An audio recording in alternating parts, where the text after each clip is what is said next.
श्री सच्चिदानंद सद्गुरु साईनाथ महाराज की जय। सद्गुरु श्री साईनाथुनि शरद बाबूजी की जय।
श्री सच्चिदानंद सद्गुरु साईनाथ महाराज की जय।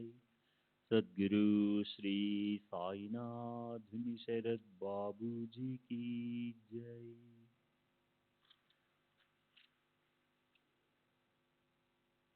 శ్రీ సాయినాథాయ నమః. శ్రీ సాయిబాబా సత్య చరిత్ర 12వ అధ్యాయం, నిన్నటి తరువాయి.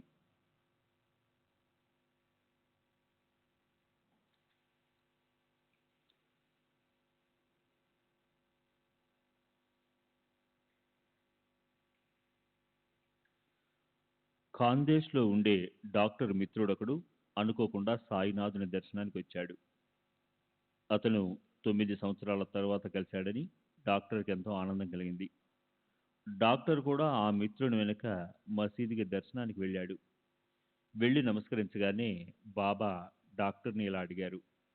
ఏం డాక్టర్, నిన్ను ఇక్కడికి రమ్మని పిలవటానికి నీ దగ్గరికి ఎవరైనా వచ్చారా? మరెందుకు వచ్చావో చెప్పు. అలా మనసుకు గుచ్చుకునే ఆ ప్రశ్నను విని డాక్టర్ సిగ్గుపడ్డాడు. తను చేసుకున్న నిశ్చయం గుర్తొచ్చి మనసులో పశ్చాత్తాపం కలిగి ఎంతో బాధపడ్డాడు. అయితే ఆ రోజు అర్ధరాత్రి అతనిపై బాబాకి కృప కలిగి అతను నిద్రపోతున్నప్పుడు పరమానంద స్థితి మాధుర్యాన్ని రుచి చూపారు.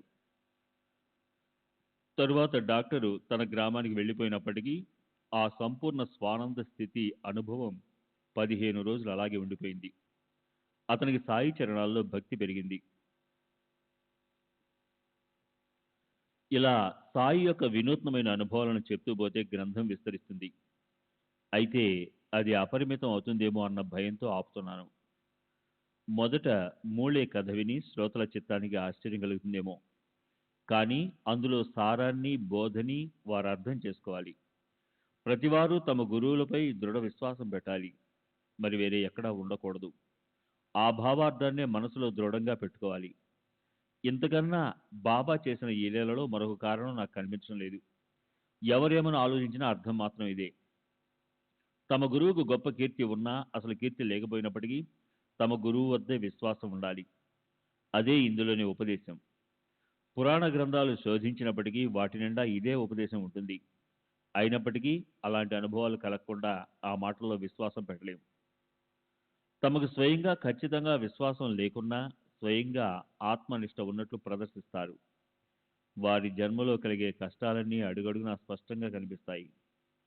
ఇదంచ నాస్తి పరంచన, ఇది ఉండదు అది ఉండదు. ఎప్పుడూ మనసుకి ఏదో వచ్చేంత, ఒక క్షణం కూడా మనసుకు శాంతి ఉండదు. ముక్తులమన్న గొప్పలు మాత్రం చెప్పుకుంటారు. సరే, రాబోయే అధ్యాయం దీనికన్నా మరింత మాధుర్యంగా ఉంటుంది. పదే పదే తీసుకునే స్థాయి దర్శనం అపరిమిత ఆనందానుభవాన్ని కలిగిస్తుంది. భక్త భీమాజీ పాటిల్ క్షయరోగం ఎలా పోగొట్టారు? అతనికి నానాసాహెబ్ చందోర్కర్ మీద ఉన్న నమ్మకాన్ని బాబా అనుభవాన్నిచ్చి ఎలా చూపించారో అది తెలుస్తుంది. దర్శనంలో అలాంటి గొప్పతనం ఉంది. ఎవరు తమ కేవల దర్శనంతోనే పాపాన్నించి ముక్తులను చేస్తారో వారు ఈ లోకంలోని సుఖాలను ఒళ్ళో వేస్తారు. పరలోకంలోని భోగాలను కూడా పూర్తిగా అనుభవింపజేస్తారు. యోగిజనుల దృష్టిపాతం నాస్తికులను కూడా పాపాల నుంచి సంపూర్ణంగా విడుదల చేస్తుంది. ఇక మరి ఆస్తికుల విషయం ఏం చెప్పాలి? వారు సహజంగానే పాపముక్తులవుతారు. పరబ్రహ్మ వద్ద బుద్ధి స్థిరపడి ప్రత్యక్షంగా పరమేశ్వరుడి దర్శనం అయిన అలాంటి మహాత్ముల దృష్టి ఎవరిపై పడుతుందో వారు దుస్తర పాపాల నుంచి కూడా ముక్తులవుతారు. బాబా లీలలు అర్థం కావు. బాబాకి మీ మీద ప్రేముందని తెలుసుకున్న వాళ్ళు, తెలియని వాళ్ళు కూడా అందరూ శుద్ధ మనసుతో వినండి. ఎక్కడ భక్తి ప్రేమల మీద ఇష్టం ఉంటుందో, ఎక్కడ జీవులకి బాబాపై ప్రేమ ఉంటుందో అక్కడే నిజమైన మమకారం ఉప్పొంగుతుంది. అక్కడే శ్రవణంపై కోరిక కలుగుతుంది. అనన్య భక్తికి ఏది నిశ్చిత ఆశ్రయ స్థానమో ఆ సాయి చరణాలకు హేమాడు నమస్కరిస్తున్నాడు. ఆయన కరుణకు అంతులేదు. సంసారం యొక్క జనన మరణ భయాన్ని దూరం చేయటంలో వారు సమర్థులు. సర్వులకి శుభమస్తు. ఈ ప్రకారంగా సత్పురుషులు సజ్జనులు ప్రేరణ కలిగించిన భక్త హేమాడబంద్ రచించిన శ్రీ సాయి సమర్థుల సత్య చరిత్రలోని శ్రీ సంత్ గోలప్ రామ దర్శనం అనే పేరు గల 12వ అధ్యాయం ముగిసింది. శ్రీ సద్గురు సాయినాథార్పణమస్తు. శుభం భవతు. 12వ అధ్యాయానికి పరిపూర్ణ వివరణ. తమ గురువుల పట్లే శిష్యులకి దృఢ విశ్వాసం ఉండాలి, వేరే ఎక్కడా ఉండకూడదు అన్న ఈ అధ్యాయం యొక్క తాత్పర్యం గురించి, బోధ గురించి హేమాడ్ పంత్ పైన 176 ఓవిలో చెప్పారు. అదిగాక ఈ అధ్యాయంలో మరొక బోధ ఉంది. గడిచిన 9వ అధ్యాయంలో బాబా ఆజ్ఞను పాటించకపోవటం వల్ల భక్తులకు కలిగిన సంకటాల గురించి మనం చదివాం. ఇప్పుడు ఈ అధ్యాయంలో కాకా మహాజని, బావు సాహెబ్ దుమాల్, నానాసాహెబ్ నిమన్కర్ భార్య వీరంతా బాబా ఆజ్ఞను పాటించడం వల్ల ఇబ్బందులు పడకపోవడమే గాక వారి పనులు సక్రమంగా జరిగాయి.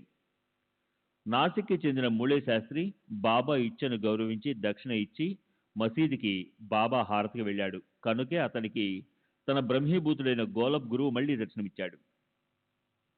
మనం నిశ్చయం చేసుకుంటాం, కానీ మనకి వాటి పూర్వాపరాలు తెలియవు. మహాత్ములకు మన హితాహితాల గురించి తెలుసు. వారికి తెలియని విషయమంటూ ఉండదు. భూత భవిష్యత్ వర్తమానాల జ్ఞానం వారికి అరచేతిలో ఉసిరిపండే. వారి ఆజ్ఞను పాటించి వ్యవహరిస్తే మనం సుఖ సంపన్నులమవుతాం. శ్రీ సచిదానంద సద్గురు సాయినాథ్ మహారాజ్ కీ జై. సద్గురు శ్రీ సాయినాథ్ శరద్ బాబూజీ కీ జై.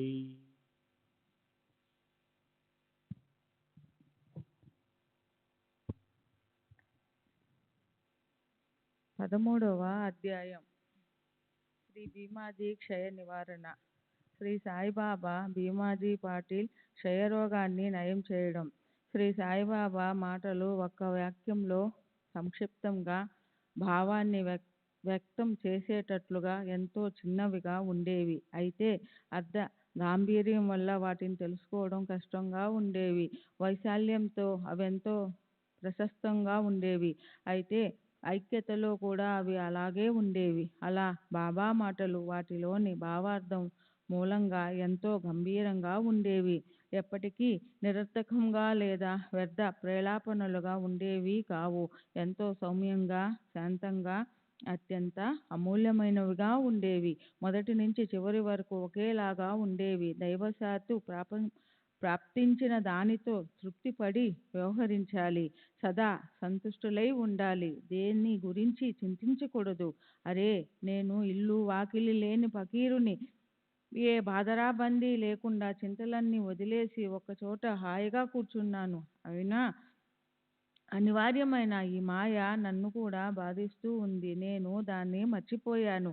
అయినా అది నన్ను మరవటం లేదు. నన్నది నిరంతరం పట్టుకుంటుంది.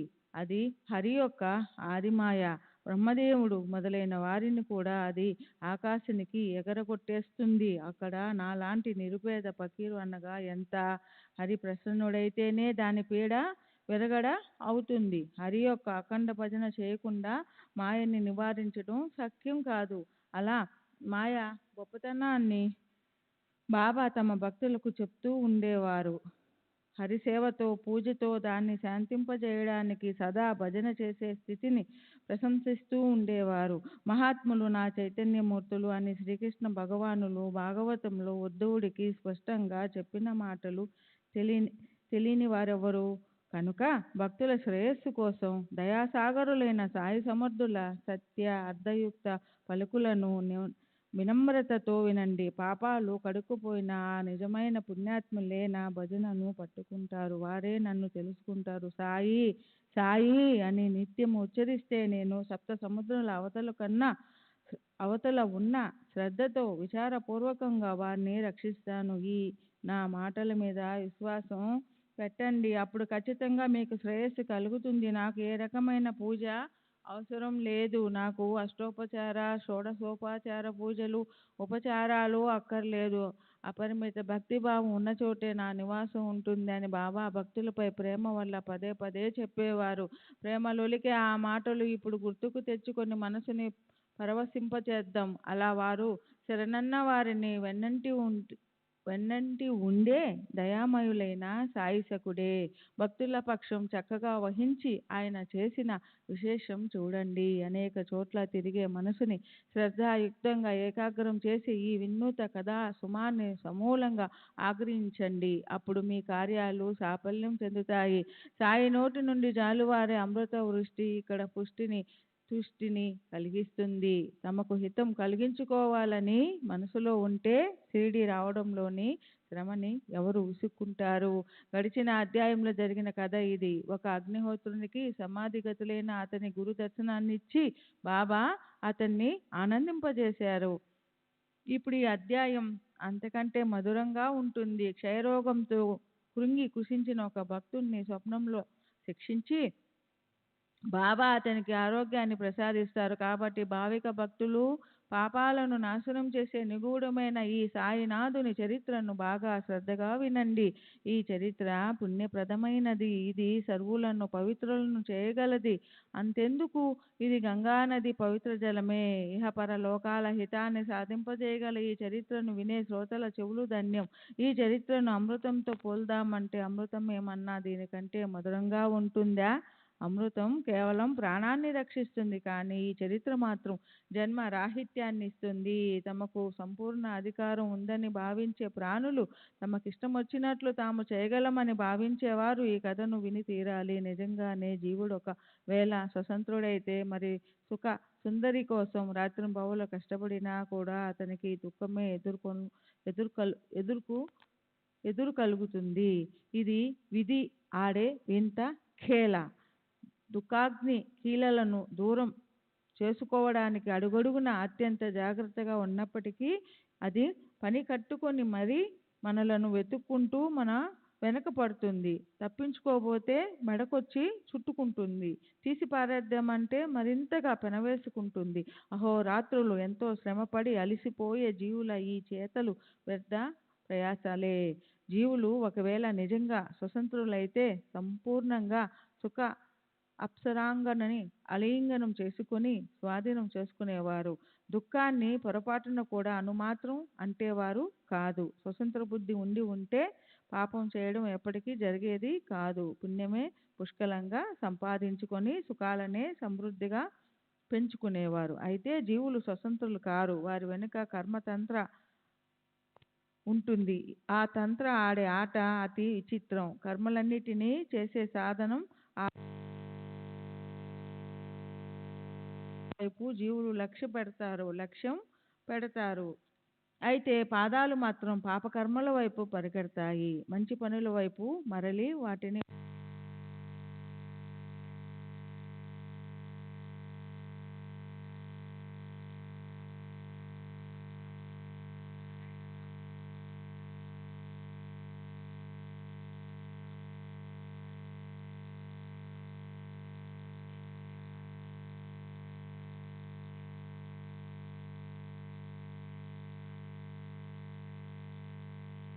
చేసేవి.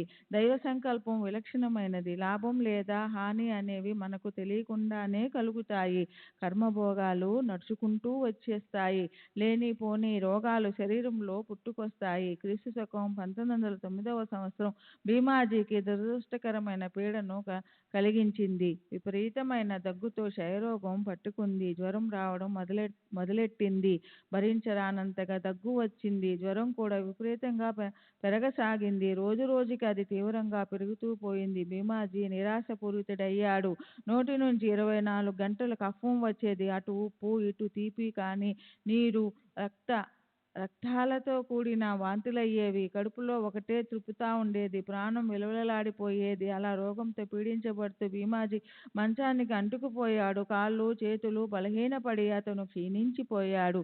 అన్ని రకాల ఉపాయాలు చికిత్సలు అయ్యాయి. అయినా నయం కాకపోయేసరికి అతను ఎంతగానో కృంగిపోయాడు. అన్నపానీయాలు హితం పోయింది. రోగగ్రస్తులకి ఇచ్చే గంజి లాంటి తేలికపాటి ఆహారం కూడా అతనికి జీర్ణమయ్యేది కాదు. అందువల్ల జీవుడి స్థితి సహింపరానిదై భీమాజీ పరిస్థితి అస్తవ్యస్తమై అతనికేమీ తోచని అయోమయ పరిస్థితి ఏర్పడింది.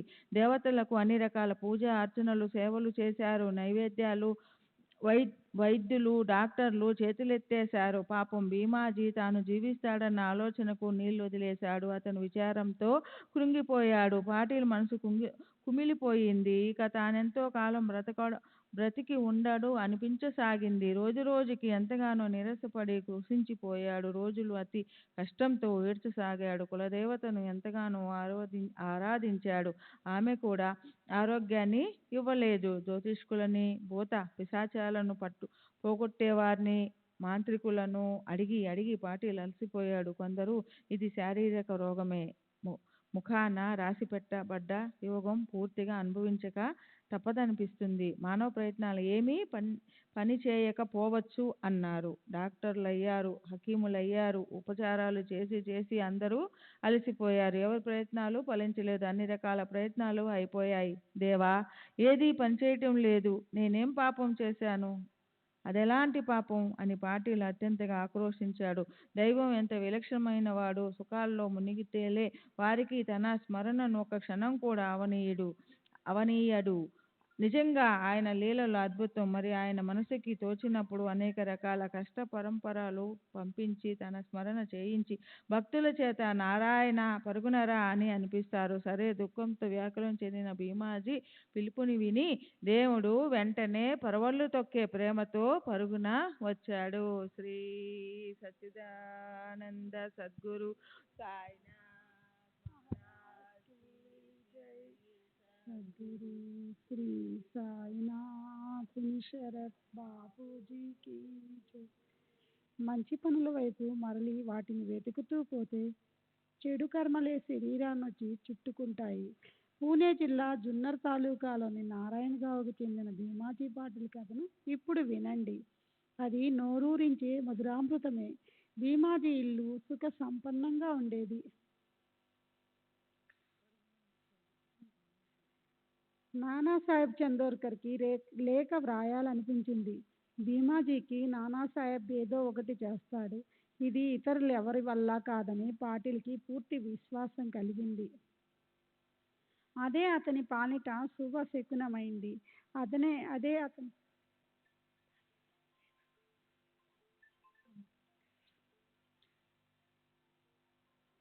అది ఇతరుల ఎవరి వల్ల కాదని పాటిల్కి పూర్తి విశ్వాసం కలిగింది. అతని పాలిట శుభశకునమైంది. అదే అతని రోగం తగ్గటానికి కారణమైంది. తరువాత నానాసాహెబ్కు వివరంగా లేఖ వ్రాసి పంపాడు. భీమాజీకి నానాసాహెబ్ గుర్తొచ్చాడంటేనే సాయిబాబా ఒక్కసారిగా గుర్తొచ్చినట్లు. రోగం నయమవటానికి మార్గం సుగమమైంది. మహాత్ముల చాతుర్యం తర్కానికి అందనిది. అది కాలచక్రపు రచన అయినప్పటికీ అక్కడ కూడా ఈశ్వరుడి సంకల్పమే ఉంది. కనుక ఎవరైనా సరే మరో రకంగా ఆలోచించి ఊరికే గొప్పలు చెప్పకూడదు. మంచి చెడు కర్మల సూత్రధారి ఈశ్వరుడే. చంపేవాడు ఆయనే, తప్పించేవాడు ఆయనే, చేసేవాడు ఆయనొక్కడే. పాటిల్ చందోర్కర్కు ఇలా వ్రాశాడు. మందులు తిని తిని నా ప్రాణానికి విసుగొచ్చింది. బ్రతుకు మీద విరక్తి పుట్టింది. లోకమంతా శూన్యంగా అనిపిస్తుంది. డాక్టర్లంతా ఆశలు వదిలేశారు. రోగం నయం కాదని నిశ్చయించారు. హాకీములు వైద్యులు కూడా అలసిపోయారు. నా ఆశలు అడిగంటిపోయాయి. అయినా మీ పాదాలకు ఒకే ఒక్క విన్నపం. నన్నొచ్చి మీరు తప్పక కలవండి. ఇదే నా మనస్సులోని ఆకాంక్ష. చందోర్కర్ ఆ లేఖను చదివాడు. అతని మనస్సుకు కూడా బాధ అనిపించింది. భీమాజీ గొప్ప వ్యక్తి. నానాకి జాలేసింది. అతను జాబు రాశాడు. సాయిబాబా పాదాలు పట్టుకోవటం ఒక్కటే, అదొక్కటే వైద్యం లేదా నయం కావటానికి మార్గం. ఆయనే తల్లి తండ్రి. ఆయనే అందరికీ కరుణ కురిపించే అమ్మ. పిలవగానే పరుగును వచ్చి దయతో హక్కును చేర్చుకుంటారు. పిల్లలకు ఎలా తృప్తి కలుగుతుందో అది అమ్మకే తెలుస్తుంది. ఆయన దర్శనంతో కుష్ఠవ్యాధి మాయమవుతున్నప్పుడు ఇక క్షయరోగమనగా ఎంత? ఏ మాత్రము సందేహించకు, వెళ్ళు. ఆయన పాదాలు గట్టిగా పట్టుకో. భక్తులు కోరినవన్నీ ఇచ్చేయటమే సాయిబాబా వ్రతం. కనుక చెప్తున్నాను, త్వరపడు. ఆయన దర్శనం చేసుకో. భయాల్లోకెల్లా అతి పెద్ద భయం మరణం. అది కాక మరొకటేమైనా ఉందా? వెళ్ళి సాయి పాదాలు గట్టిగా పట్టుకో. ఆయనొక్కరే నిన్ను నిర్భయులు చేయగలవారు. ఇక్కడ భీమాజీ బాధ సహింపరానిదైంది. అతని ఆయుష్ చివరి స్థితికి వచ్చింది. నానా లేఖ చదువుకొని సాయిబాబాని ఎప్పుడెప్పుడు కలుద్దామా, ఎప్పుడెప్పుడు తన కార్యాన్ని సాధించుకుందామా అని పాటిల్కి అనిపించింది. అతనికి ఎంతో కంగారు పుట్టింది. సామానంతా సర్దండి, రేపే నా ప్రయాణానికి సిద్ధం కండి, షిరిడీ మార్గం పట్టుకుందాం అన్నాడు. ఈ ప్రకారంగా దృఢ నిశ్చయం చేసుకుని అందరి దగ్గర సెలవు తీసుకుని పాటిల్ సాయి మహారాజు దర్శనం కోసం షిరిడీ బయలుదేరాడు. భీమాజీ తన వెంట బంధువులను తీసుకుని వెంటనే బయలుదేరాడు. షిరిడీ తనకు ఎప్పుడెప్పుడు కనిపిస్తుందా అని అతని మనస్సు ఉవ్విళ్ళూరింది. మసీదు ఎదురుగా ఉన్న 4 వీధుల కూడలి వద్దకి బండి వచ్చి ఆగింది. 4 మనుషులు భీమాజీని ఎత్తి మసీదులోకి తెచ్చారు. నానాసాహెబ్ అతని వెంటే ఉన్నాడు. శ్రీ సచ్చిదానంద సద్గురు సాయినాథ్ మహారాజ్ కీ జై. సద్గురు సాయినాథ్ శ్రీ సచ్చిదానంద సద్గురు సాయినాథ్ మహారాజ్ की జై. సద్గురు శ్రీ సాయినాథుని శరత్ బాబూజీ की జై. నలుగురు మనుషులు భీమాజీని ఎత్తి మసీదులోకి తెచ్చారు. నానాసాహెబ్ అతని వెంట ఉన్నాడు. సాయిబాబా చరణ కమలాలను సులభంగా లభింప చేయగల మాధవరావు అక్కడకొచ్చాడు. పాటిల్ని చూసి, బాబా శ్యామా, ఇలాంటి దొంగలను ఎంతమందిని తెస్తావు నా మీదకు? ఇలా చేయటం ఏమన్నా బాగుందా అన్నారు భీమాజీ. సాయి పదద్వయంపై తలపెట్టి ఇలా అన్నాడు. ఓ సాయినాథా, ఈ నాథపై కృప చూపించు. ఓ దీననాథ, నన్ను కాపాడండి. పాటిల్ వ్యాధిని చూసి సాయినాథునిలో కారుణ్య సుధారులు పొంగాయి. అప్పుడే తన దుఃఖం ఇక దూరం అవుతుందని పాటిల్కి విశ్వాసం కలిగింది. భీమాజీ పాటిల్ ఇలా అస్వస్థుడవటం చూసి మృత జీవితాన్ని అమృతమయంగా మార్చగల కృపాసాగరునిలై సాయి సమర్థులు మనను ఎంతగానో ద్రవించిపోయింది. నిండు జాలి బిల్లు కురిపించే పండు వెన్నెల్లాంటి చిరునవ్వులు చిందిస్తూ ఇలా అన్నారు. ఇప్పటికిక్కడ కూచో, చింత వదిలేయి, విచారగ్రస్తంగా ఉండకు, ఊరికే మనస్తాపం పెట్టుకుని దుఃఖించకు. షిరిడిలో అడుగు పెట్టగానే నీ ప్రారబ్ధము అంతమైంది. సంఘటనల సాగరంలో మెడ లోతున మునిగి ఉన్న లేక మహా దుఃఖంలాగా గోతిలో పూడ్చి పెట్టబడ్డా. కానీ ఈ మసీదు తల్లి మెట్లెక్కిన వారు సుఖిస్తారని తెలుసుకో. ఇక్కడి ఫకీరు గొప్ప దయామయుడు. మీ వ్యాధిని సమూలంగా పేకిలించి వేస్తారు. ఆయన గొప్ప కరుణామయుడు. ప్రేమతో నిన్ను కాపాడుతారు. కనుక నీవు హాయిగా ఉండు. వెళ్ళి భీమాబాయి ఇంట్లో ఉండు. 1-2 రోజుల్లో నీకు నయమవుతుంది. సాయిబాబా నోటి నుంచి జాలువారిన ఆ మాటలు విన్నప్పుడు మరణించే మనిషిపై సుధామృతం ధారల వృష్టి కురిసి వెంటనే ప్రాణాలు తిరిగి వచ్చినట్లనిపించి పాటిల్కి తృప్తి కలిగింది. మరణ మార్గాన్ని పట్టిన వాడికి అమృతం లభించినట్లు, దాహంతో పరితపించే వాడికి నీరు లభించినట్లు పాటిల్కు తృప్తి కలిగింది. మొదట ప్రతి 5 నిమిషాలకు అతని నోటి వెంట రక్తం పడేది. అయితే బాబా ఎదుట 1 గంట సేపు కూర్చున్న మీదట అది తగ్గిపోయింది. రోగం ఏమిటని పరీక్షించి చూడలేదు. రోగం ఎందుకు వచ్చిందని కారణం అడగలేదు. కేవలం కృపాదృష్టితోనే రోగాన్ని వెంటనే సమూలంగా పెకలించి పారవేశారు. మహాత్ముల కృపామృతము దృష్టియే చాలు. ఎండిపోయిన కట్టెకు అంకురాలొస్తాయి. వసంత ఋతువు లేకపోయినప్పటికీ చెట్లకి సౌరభాలు వెదజల్లే పూల గుత్తులు వికసిస్తాయి అనే మనోహరమైన ఫలాలతో నిండిపోయి రోగమేమిటి, ఆరోగ్యమేమిటి, పుణ్య పాపాలు నశించకుండగా లేదా వాటిని అనుభవించకుండగా అవి వదిలిపోవు. ఇతరి ఉపాయాలు పనిచేయవు. కేవలము అనుభవిస్తే మాత్రమే అవి నశించిపోతాయి. అదే జన్మల పర్యంతము ఖచ్చితంగా జరిగే సంఘటన.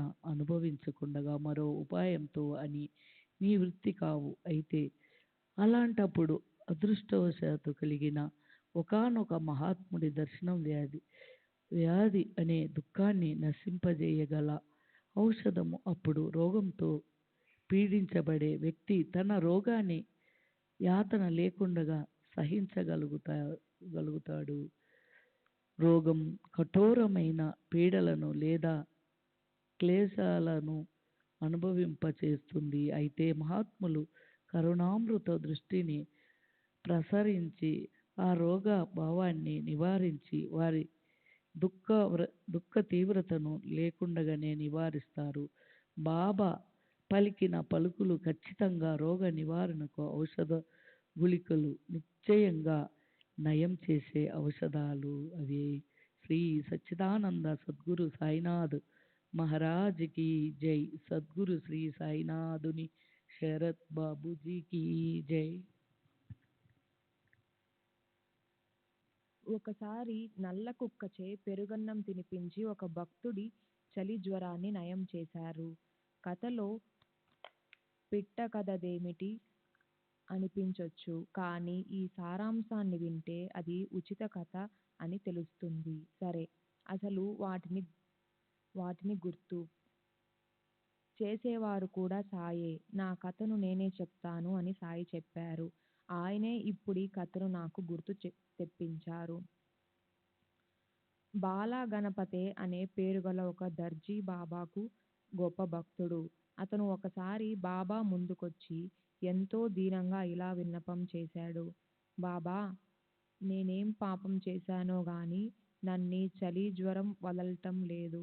ఎన్నో ప్రయత్నాలు చేశాను, అయినా కూడా ఇది నా దేహాన్ని వదలటం లేదు. ఇప్పుడు నేనేం చెయ్యను? చెట్ల మందులు మొదలైన అన్ని ఔషధాలు అయ్యాయి. ఇప్పుడు మీరే నాకు ఈ జ్వరాన్ని తగ్గించగల ఉపాయం చెప్పాలి. అప్పుడు బాబా మనసులో దయామృతం ఉప్పొంగింది. ఆయనిలా అన్నారు. లక్ష్మీదేవి గుడి దగ్గర నల్ల కుక్కతో కొన్ని పెరుగన్నం ముద్దలు తినిపిస్తే నీ రోగం వెంటనే నయమవుతుంది. బాలా భయంగా ఇంటికెళ్ళి చూస్తే అక్కడో గిన్నెలో అన్నము, దాని ప్రక్కన పెరుగు కనిపించాయి. బాలా మనసులో ఇలా అనుకున్నాడు. పెరుగన్నం అయితే దొరికింది, కానీ గుడి పక్క ఇప్పుడు నల్ల కుక్క ఉంటుందా? అయితే బాలాది అనవసరపు చింతే అయింది. చెప్పిన చోటికి పోయి చూస్తే ఓ నల్ల కుక్క తోకాడిస్తూ ఎదురుగా రావటం అతనికి కనిపించింది. యోగం అలా కలిసి రావడం చూసి బాలాకు గొప్ప ఆనందం కలిగింది. దాంతో పెరుగన్నం తినిపించి ఆ కబురు బాబాకు చెప్పాడు. తాత్పర్యం చెప్పాలంటే ఇప్పుడు జరిగిన దాని గురించి ఎవరేమనుకున్నప్పటికీ అయినప్పటి నుంచి చలి జ్వరం పోయింది. అతనికి విశ్రాంతి దొరికింది. అలాగే ఒకసారి బాపూసాహెబ్ బూటీకి కడుపులో అస్వస్థత వల్ల అదే పనిగా విరోచనాలతో పాటు వాంతులవసాగాయి. అతని అలమారా అన్ని రకాల మందులతో నిండి ఉంది, కానీ అందులోని ఒక మందు కూడా పని చేయటం లేదు. బాలాసాహెబు మనసులో ఎంతో గాబరా పడ్డాడు, విచారగ్రస్తుడైనాడు. ఆగకుండా అయ్యే విరోచనాలతో ఆయనెంతో నీరసపడ్డాడు. నిత్య నియమానుసారం బాబా దర్శనం కోసం వెళ్దామన్నా అందుకు కూడా అతనికి శక్తి లేకపోయింది.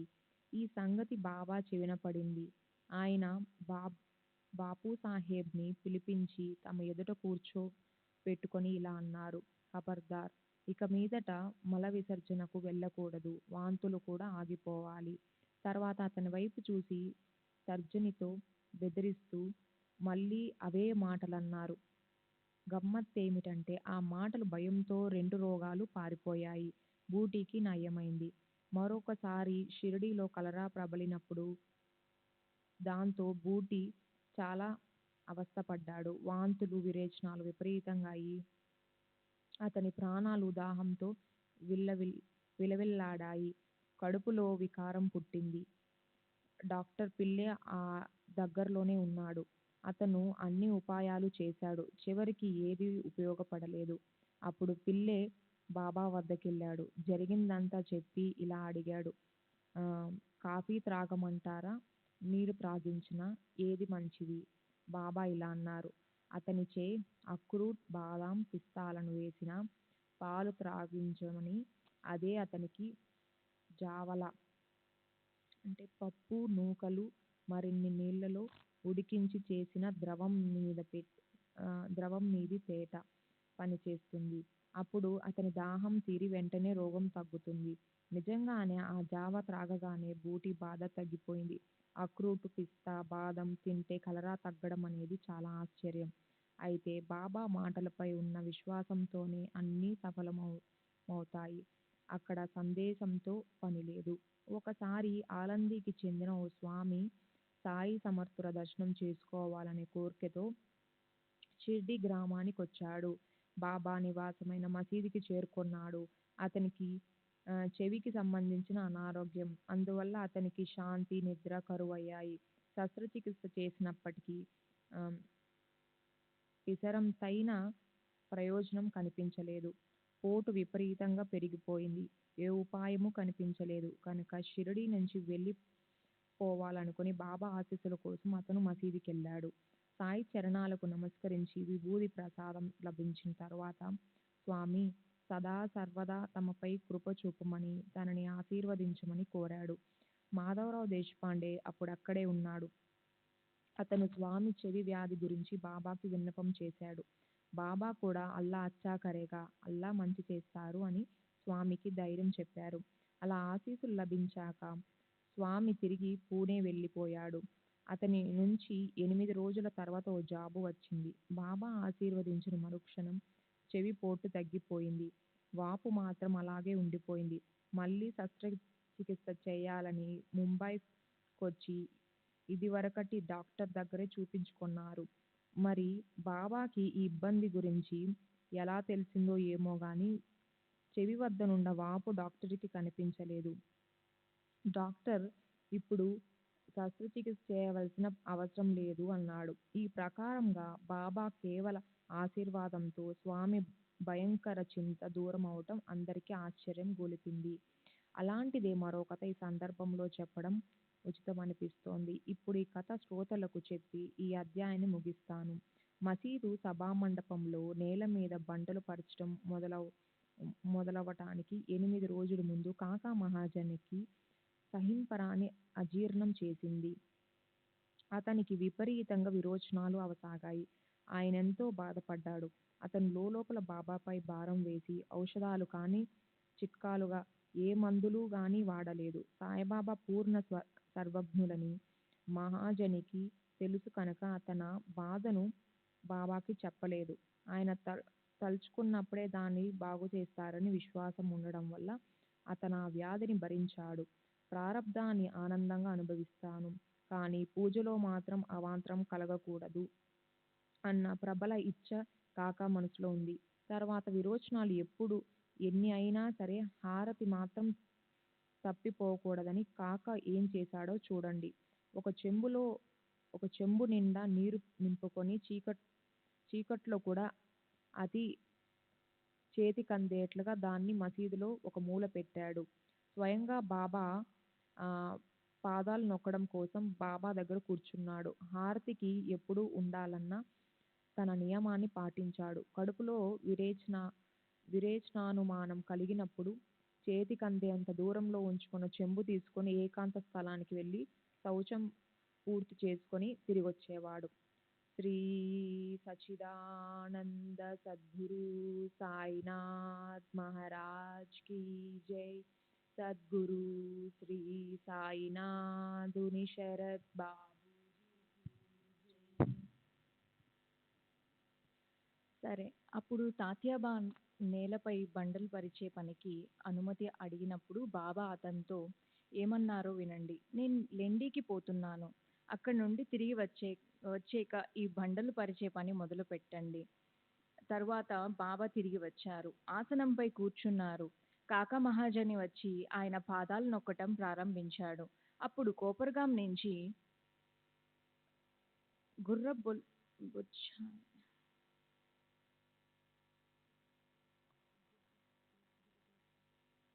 గుర్రపులొచ్చాయి. వాటిల్లోంచి బొంబాయి నుండి వచ్చిన భక్తులు దిగారు. పూజా సామగ్రితో సహా మసీదులోకొచ్చి బాబాకి నమస్కరించారు. ఇతర భక్తులతో పాటు అప్పుడు అంధేరి నుంచి పాటిల్ వచ్చాడు. పూజ కోసం పూలు, అక్షింతలు వగైరా తీసుకొని ఎదురుచూస్తూ కూర్చున్నాడు. ఇంతలో ఎదురుగా రథాన్ని నిలిపి ఉంచే ఖాళీ స్థలంలో పలుగుతో తవ్వి బండలు పరిచే పని ప్రారంభించారు. పలుకు శబ్దం విని బాబా విచిత్రంగా అరిచారు. భయంకరంగా కళ్ళు ఉరిమారు. వెంటనే నరసింహావతారం ధరించారు.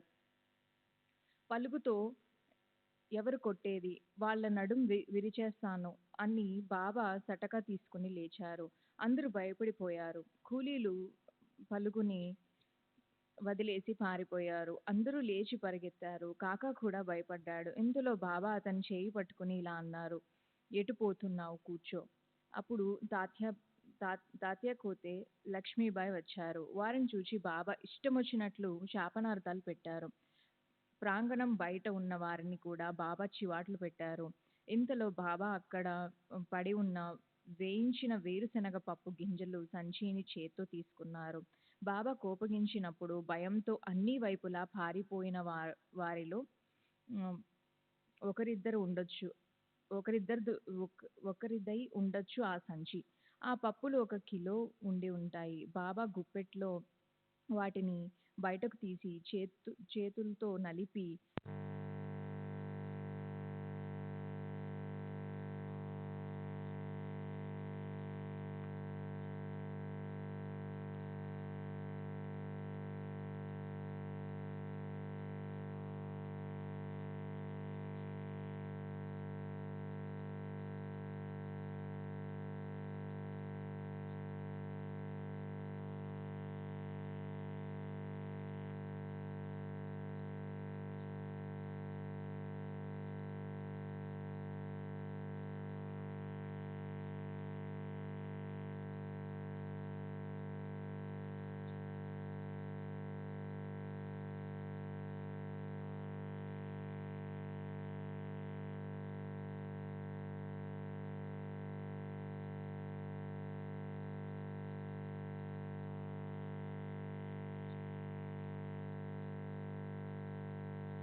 अली जमाना मैंने गमाया, काली जमाना मैंने गमाया, साथी आखिर का, साथी आखिर का, साथी आखिर का, तुम बिना कोई रहमो नजरो करो, रहमो नजरो करो, अब मोरे साई, तुम बिना नहीं मुझे माँ बाप भाई, रहमो नजरो करो, अपने मस्जिद का झाड़ू गणो है, अपने मस्जिद का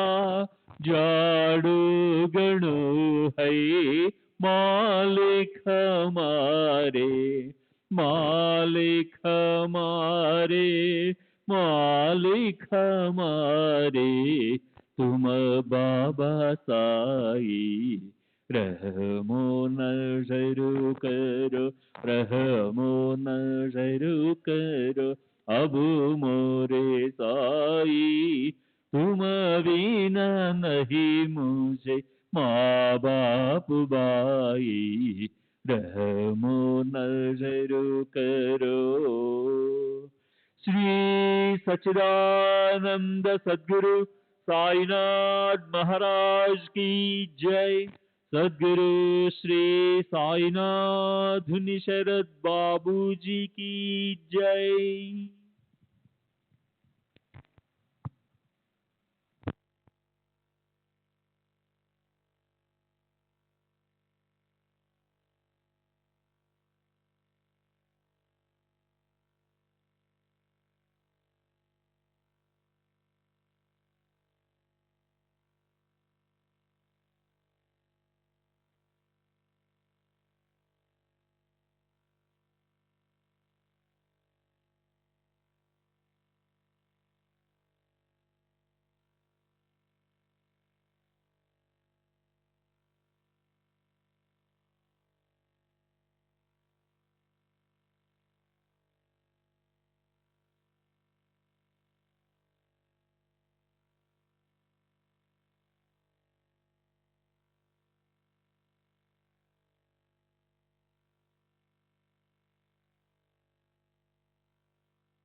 श्री सच्चिदानंद सद्गुरु साईनाथ महाराज की जय। सद्गुरु श्री साईनाथुनि शरद बाबू जी की जय।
Sai Baba,